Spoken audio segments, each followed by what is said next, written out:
Assalamualaikum, Rolly the Voice sa Kilabon, araw ng Lunes. So, SM City North EDSA po tayo. Okay, una kong pinanood yung Magellan. Meron lang po akong konting puna, no? Maganda yung Magellan, ha, per se. Maganda, napakaganda ng Magellan. Lamang ay puna ko yung ending.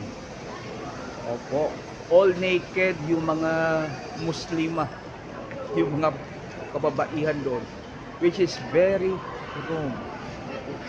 Bilang isang Muslim po, na-offend po ako. Oh. Tandaan po natin na Muslim po si Lapu-Lapu. Okay? Ikalawa, yung para kay awit para kay Stella. Okay, penood ko. Mukhang magkakaroon ng part 3. Maganda siya. Okay? Doon natuwa po ako. Nasiyahan ako doon. Okay?